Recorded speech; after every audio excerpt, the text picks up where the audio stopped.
نعرہ رسالت یا رسول اللہ، نعرہ حیدری یا حیدری، نعرہ صلوات۔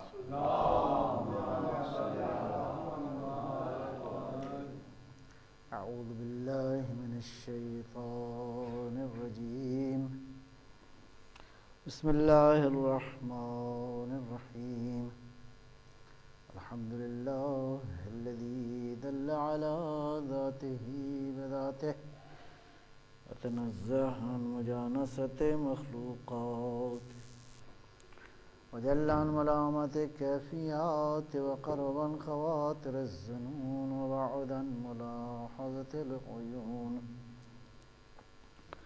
علم بما كان قبل أن يكون، مالك الملك تؤتي الملك من تشاء وتنزع الملك ممن تشاء وتعز من تشاء وتذل من تشاء بيده الخير وهو على كل شيء قدير، والصلاة والسلام على سيد الأنبياء والمرسلين، سيد الأبرار ونخبة الأخيار، زين الرسالة والنبوة، ينبوع الحكمة والفتوى، نبي الأنبياء وسفي الأصفياء، الذي بنوره استوت الأنوار واستنارت الشموس والأقمار، وبظهوره تجلت الأسرار، الذي في السماء اسمه أحمد وفي الأرض بالقاسم محمد،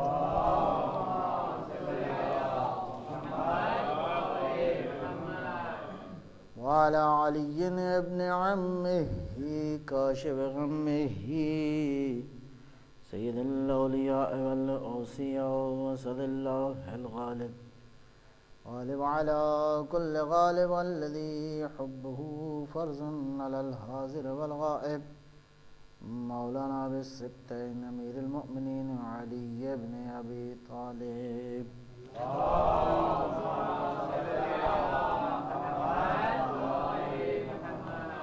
وعلى أولاده الطيبين الطاهرين المعصومين، حجج الله على العباد الداعين إلى الخلق في جميع الآثار والأقطار والمآثر والآثار، خير القرون الذين يبين للناس مناهج الحلال والحرام، أهل البيت المطهرين من الرس والآثام، ورحمة الله وبركاته. أما بعد، بسم الله الرحمن الرحيم، كتب الله لأغلبن أنا ورسله إن الله قوي عزيز، صلوات بر محمد۔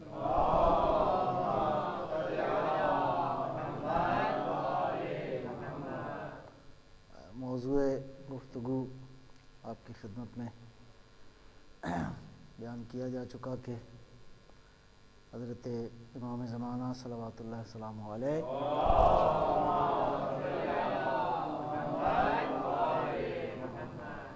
اور مدینہ فاضلہ کا قیام۔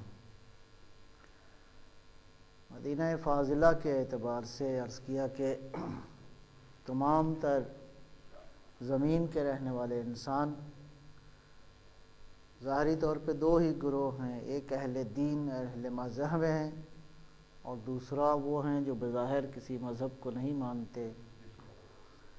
دونوں طرح کے انسانوں نے خواب دیکھا ہے کہ ایک مستقبل، ایک ایسا فیوچر کہ جس میں تمام تر انسان جو ہیں مشکلوں سے چھٹکارا حاصل کریں گے، زمین پہ ظلم ختم ہو جائے گا، عدل و انصاف کا دور دورہ ہوگا، اور انسان جس مقصد کے لیے اللہ نے خلق فرمایا ہے اس مقصد کی طرف تیزی کے ساتھ آگے بڑھے گا۔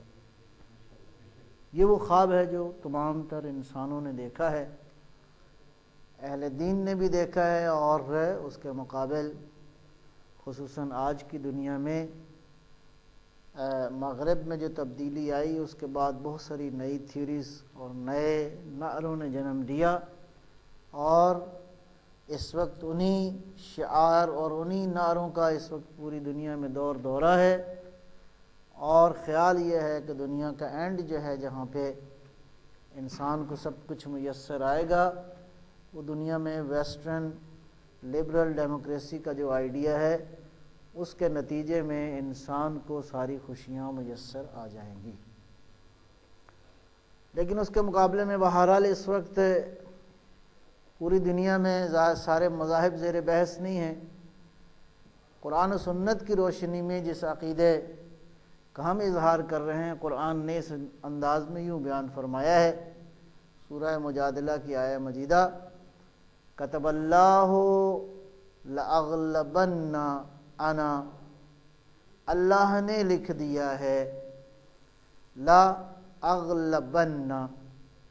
عربی میں اگر اس جملے کو دیکھیں تو لام ہے لام تاکید یعنی یقیناً. اغلبن میں غالب ہوں گا. اغلبن میں جو نون ہے اس کے اوپر شد ہے، اس کا معنی بھی 2 بار ہے انا یقیناً یقیناً بالفاظ دیکھیے. اور اس کے بعد کتبہ اللہ نے لکھ دیا ہے، اس میں بھی یقین موجود ہے. تو گویا ہر طرح سے پروردگار کا ارادہ یہ ہے کہ زمین کے اوپر خدا غالب ہوگا. تو عرض کیا خدا تو غالب ہے. اب یہ غلبہ کون سا غلبہ ہے؟ ظاہر ہے کہ غلبے کی 2 صورتیں ہیں. ایک صورت یہ ہے کہ پروردگار نے کائنات جو خلق فرمائی ہے، آیا یہ کائنات کی کوئی مخلوق اس کی قدرت سے باہر ہے؟ نہیں، ہرگز نہیں ہے. وہ جو چاہے کر سکتا ہے. دنیا کا کائنات کا ذرہ ذرہ اس کے اوپر اس کی حاکمیت ہے. خالق اپنی پوری کریشن، اپنی پوری کی پوری جو چیز اس نے خلق کی ہے اس کے اوپر اس کا اقتدار باقی ہے. اس کو آپ کہیں گے کہ یہ قدرت تکوینی ہے اس کی، یعنی کریشن کے اعتبار سے کریٹر اپنی تمام تر کریشن کی خصوصیات کو جانتا بھی ہے اور اس کو کنٹرول بھی کر سکتا ہے. جیسے آج دنیا میں آپ انسانوں کی مخلوقات کا اگر جائزہ لیں تو انسان بھی ایسے ہی ہے کہ انسان نے جو چیز خلق کی ہے اس کو کنٹرول کرنا بھی جانتا ہے. ایک صلوات اللہ فرمائیں گے انشاءاللہ.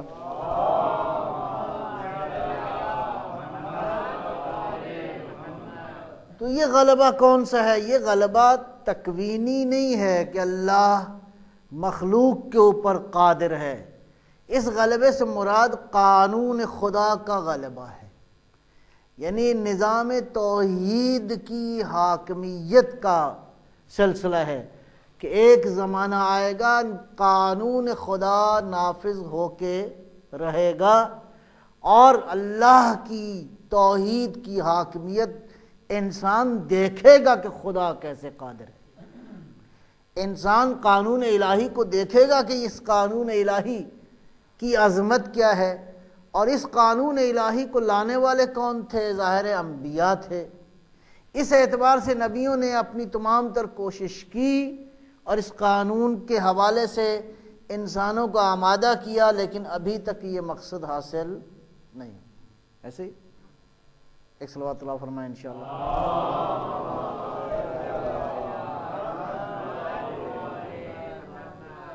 کیا مسائل ہیں کہ جس کی وجہ سے وہ قانون اسلام جو انسانوں کی سعادت کے لیے آیا ہے، انسان کی بہتری کے لیے آیا ہے، انسان کو سکون اور امن دینے کے لیے آیا ہے، وہ قانون ابھی تک نظر نہیں آیا. عرض کیا کہ بنیادی طور پہ اس کے لیے ایک سیاست کی ضرورت ہے. لیکن کون سی سیاست؟ آیا سیاست اس معنی میں جو دنیا میں رائج ہے؟ نہیں. سیاست بمعنی تدبیر. زیارت جامع کبیرہ میں اہل بیت ائمہ ہدی صلوات اللہ وسلام علیہم اجمعین، ایک صلوات اللہ،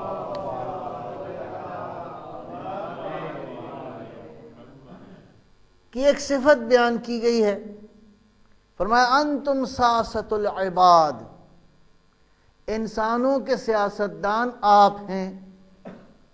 تو سیاست ائمہ کیا ہیں؟ انسانوں کے سیاستدان ہیں. تو اس سیاست سے کیا مراد ہے؟ اس سیاست سے مراد، اس سیاست کا معنی ہے تدبیر.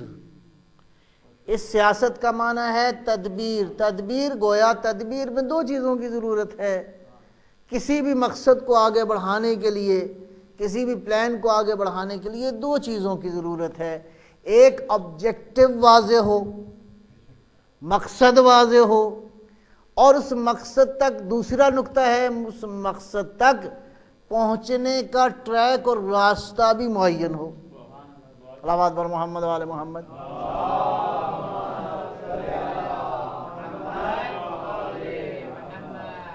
خوب، اب مقصد کیا ہے کہ اس زمین پر اللہ کا نظام آ جائے، قانون الہی نافذ ہو جائے، قرآنی تعلیمات، انسان ان تعلیمات کو دیکھے کہ اس زمین کے اوپر وہ نافذ ہیں۔ یہ ہے ابتدا کہ اللہ نے انبیاء کو بھیجا تاکہ انسانوں میں اس زمین کے اوپر قانون الہی کو نافذ کریں۔ یہ ہے پہلا مرحلہ، لیکن یہ آخری مرحلہ نہیں ہے۔ انسان کیا خالی اس زمین کے اوپر ایک عادلانہ نظام قائم ہو جائے کیا کافی ہے؟ نہیں، منزل اس سے آگے ہے، اس سے بھی آگے ہے۔ وہ منزل کیا ہے؟ اِنَّ إِلَىٰ رَبِّكَ الرُّجْعَىٰ، تیرا منتہائی مقصود خالی زمین نہیں ہے، اس زمین سے بالا تر تیرا پروردگار ہے۔ صلوات بر محمد وآل محمد۔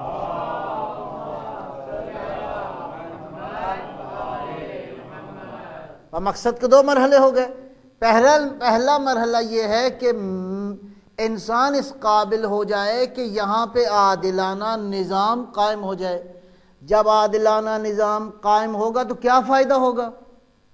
اس کا فائدہ یہ ہوگا کہ انسان اپنے اس آخری مقصد کی طرف بڑھنے کے قابل ہو جائے گا، انسان اپنے پروردگار کی طرف جانے کی قوت پیدا کر لے گا، اللہ کا قرب حاصل کرنے کی انسان میں طاقت پیدا ہو جائے گی۔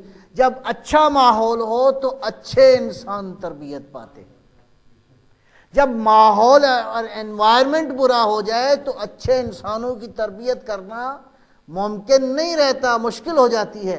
پس عادلانہ نظام کے قیام کے نتیجے میں ہم کیا کریں گے؟ ہم یہ کر سکتے ہیں کہ اچھے انسانوں کی تربیت کریں۔ کیا خوب کسی نے کہا تھا کہ اچھی قوم چاہتے ہو، مجھے اچھی مائیں دو تاکہ میں اچھی قوم دے سکوں۔ صلوات بر محمد وآل محمد۔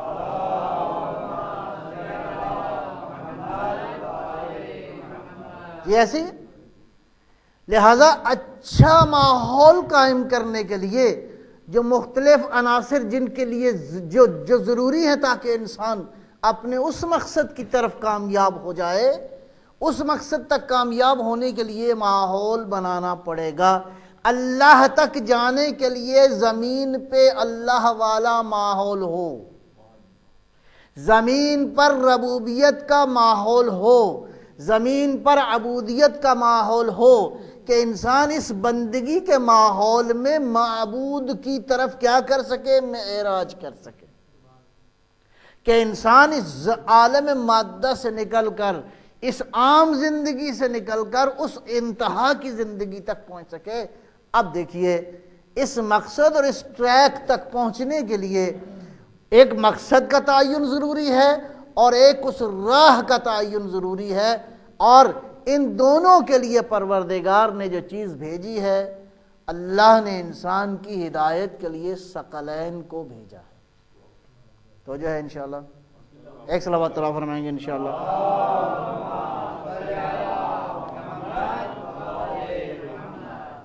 ثقلین والی بات تو آپ نے سنی، پیغمبر اکرم نے کیا فرمایا؟ انی تارکن فیکم الثقلین، دو گراں قدر، دو بھاری۔ اس کا مطلب ہے ان کا بھار اتنا آسان نہیں ہے کہ انسان سوچے کہ یہ بھاری نہیں ہے۔ ان میں ایک جو چیز ہے وہ قرآن ہے اور دوسری اطرت ہے۔ جہاں قرآن ہوگا وہاں اطرت کا وجود ضروری ہے۔ قرآن آپ کو اس منزل تک پہنچانے کے لیے، اطرت آپ کو اس منزل تک پہنچانے کے لیے، پس ایک طرف تو کریکلم موجود ہے اور دوسری طرف اس کریکلم کو پڑھانے والا استاد بھی موجود ہے۔ کریکلم موجود ہو، کتاب موجود ہو، کتاب پڑھانے اور سمجھانے والا کوئی نہ ہو تو انسان کتاب کو پڑھ نہیں سکتا، انسان کتاب کو سمجھ نہیں سکتا۔ اور آپ نے دیکھا کتنی کتابیں آئی ہیں، ٹوٹل کتنی کتابیں؟ 4 آئی ہیں۔ نبی کتنے آئے ہیں؟ تو اس کا مطلب ہے ثابت ہو گیا کہ کتاب کافی نہیں ہے۔ نعرہ تکبیر، نعرہ رسالت، نعرہ حیدری، نعرہ صلوات۔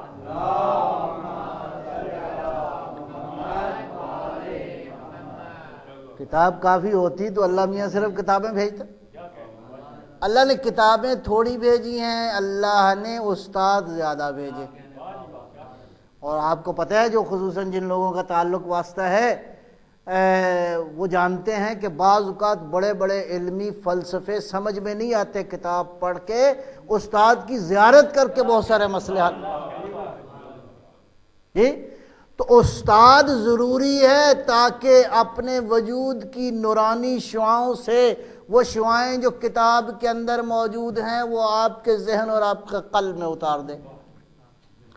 ایسے استاد کے لیے ضروری ہے کہ اس کی نورانیت بھی اس کے قلب میں ہو، اس کا قلب بھی خود نور سے معمور ہو۔ پس یہ نور میں طاقت ہے کہ جہالتوں اور ظلمتوں کو دور کرے اور آپ کی روحوں کو پاک کر دے۔ ان روحوں پہ اثر انداز قرآن کب ہوگا؟ قرآن کریم کی نورانی تعلیمات کب انسان اس کو قبول کرے گا؟ ایک درمیان میں میڈیم کی ضرورت ہے، ایک ایسے واسطے کی ضرورت ہے جو واسطہ کیا کرے؟ قرآن کریم کی نورانی تعلیمات کو ان دلوں اور ان افکار میں جہاں نور موجود نہیں ہے پہلے تو ان کو صاف کرے، پہلے ان کو طاہر و مطہر کرے۔ یہ مطہر قرآن ہے، طاہر اہل بیت ہیں، مطہر قرآن پاک ہے، اہل بیت پاکیزگی عطا کرنے والے ہیں۔ صلوات بر محمد وعلی محمد۔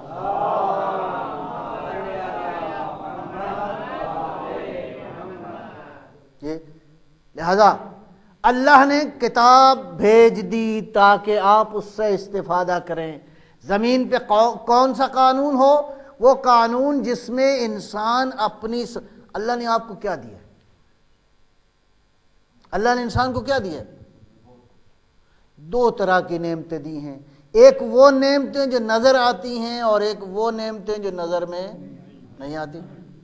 جو نظر آتی ہیں وہ تو سب کے پاس ہیں، پروردگار نے آنکھیں دی ہیں، کان دیے ہیں، بہت ساری چیزیں دی ہیں، بلکہ ان تعد نعمت اللہ لا تحصوها، اگر گننا چاہو تو تم گن سکتے ہو؟ You are enable to count, تم گن بھی نہیں سکتے، اتنی نعمتیں اللہ تعالیٰ نے دی ہیں۔ لیکن اس کے ساتھ ہی ساتھ امام صادق صلوات اللہ علیہ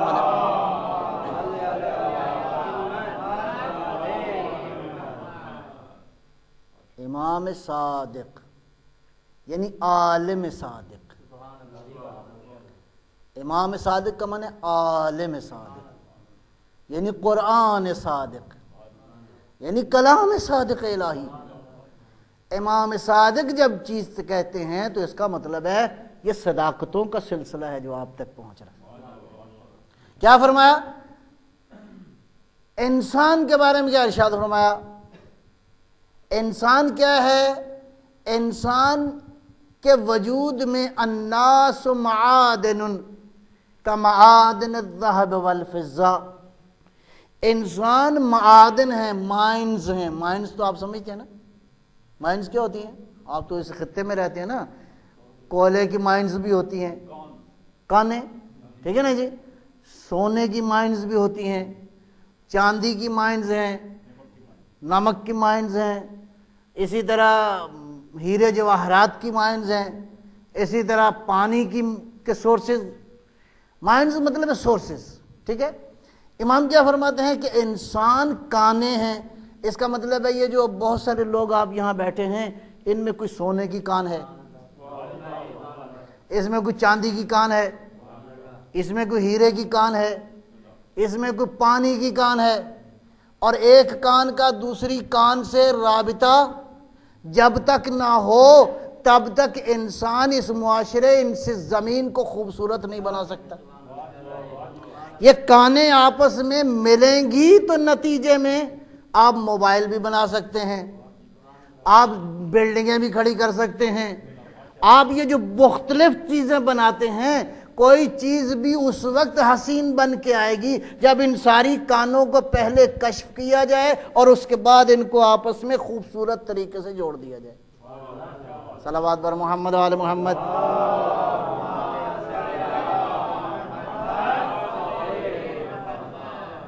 لہذا پہلے کشف کرنا ضروری ہے کہ میرے وجود کے اندر کون سی کان موجود ہے۔ جی پہلے مجھے معلوم ہو کہ اللہ نے میرے وجود میں کیا صلاحیتیں رکھی ہیں۔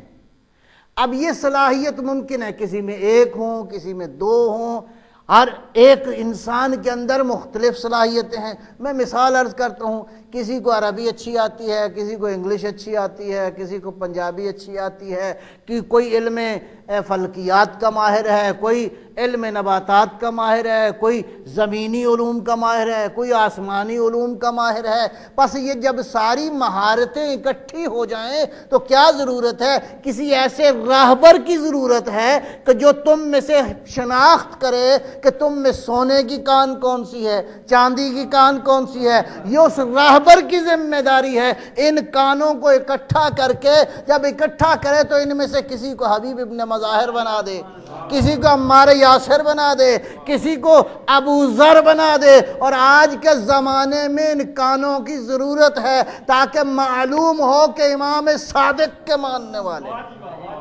نعرہ حیدری، نعرہ صلوات۔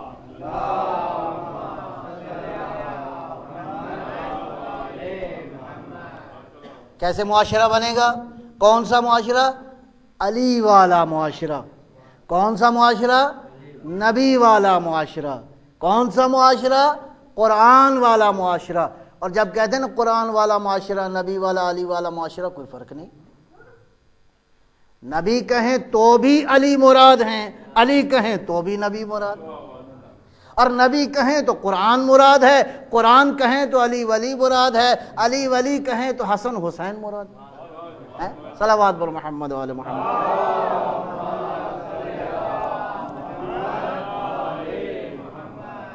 کوئی فرق نہیں ہے، بلکہ ایک دوسرے کی تفسیر کرتے ہیں۔ قرآن کریم کے بارے میں ایک بات معروف ہے، علماء بیان فرماتے ہیں یفسر بعضہ بعضا، بڑی خوبصورت بات ہے، ایک صلوات اللہ فرمائیں۔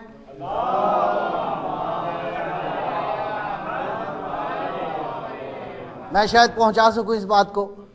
قرآن کریم میں اگر کوئی بات سمجھ میں نہ آئے تو خود قرآن سے پوچھیں، جواب دے گا۔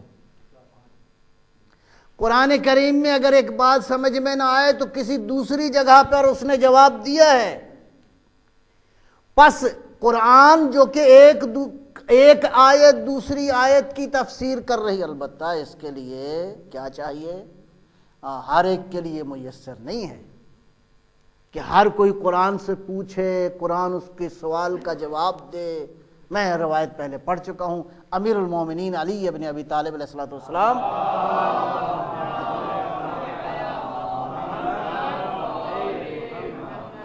بیان کر چکے، فرمایا استنطقوہ، اس قرآن سے کلام کرو، اس قرآن سے گفتگو کرو۔ اس کا مطلب ہے گفتگو کس سے کرتے ہیں؟ مردہ سے، زندہ سے؟ تو قرآن زندہ ہے، اس سے گفتگو کرو۔ علی فرماتے ہیں قرآن زندہ ہے، اس سے گفتگو کرو، اور قرآن حی و قیوم ہے اس لیے کہ اسی کا نمائندہ ہے جو حی قیوم۔ علی فرماتے ہیں قرآن سے گفتگو کرو، وَلَن يَنْتِقُوهُ، تم اس سے گفتگو یوں تم نہیں کر سکتے۔ مولا پھر کیا کرے؟ قرآن ہے اللہ کی زندہ کتاب، تو زندہ ہی زندہ سے گفتگو کر سکتے۔ جو زندہ ہوگا تو قرآن سے گفتگو کرے گا۔ فرمایا تم گفتگو کرو، وَلَن يَنْتِقُوهُ، تم گفتگو نہیں کر سکتے، ولیکن اخبرکم، یہ علی ہے جو بیان کرے گا قرآن سے کیسے۔ کیا بات ہے، نعرہ حیدری، نعرہ صلوات،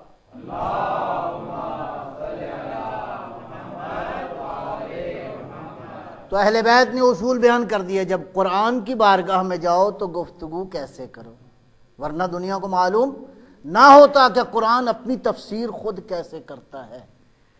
اب یہ سارے کے سارے کیا ہیں؟ 14 کے 14 قرآن ناطق ہیں۔ میں نے کہا کسی ایک کا ذکر کریں تو سارے ہی مراد ہیں۔ جب کہیں نا علی ولی اللہ تو اس کا معنی کیا ہے؟ فاطمہ ولیۃ اللہ۔ علی ولی اللہ کہیں تو حسن ولی اللہ۔ علی ولی اللہ کا معنی کیا ہے؟ حسین ولی اللہ۔ علی ولی اللہ کا معنی کیا ہے؟ تا آخر مہدی ولی اللہ۔ صلوات پر محمد علیہ۔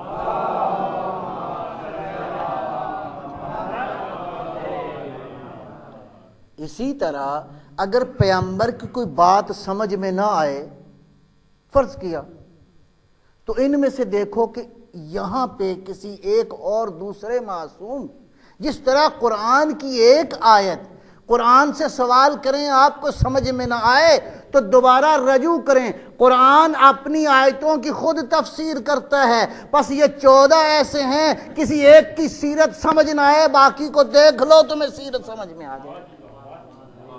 صلوات پر محمد و آل محمد۔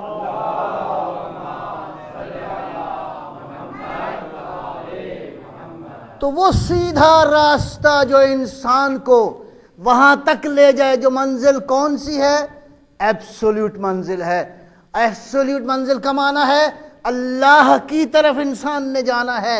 اللہ تک پہنچانے کے لیے ایسا وسیلہ چاہیے جو اللہ تک رسائی رکھتا ہو، جو زمین سے آپ کو اللہ تک لے جاتا ہو۔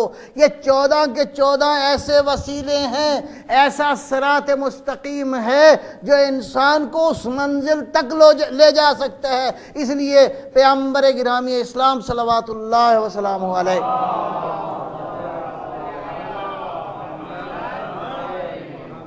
کیا ارشاد فرمایا؟ لوگو انا صراط اللہ المستقیم، میں محمد صراط مستقیم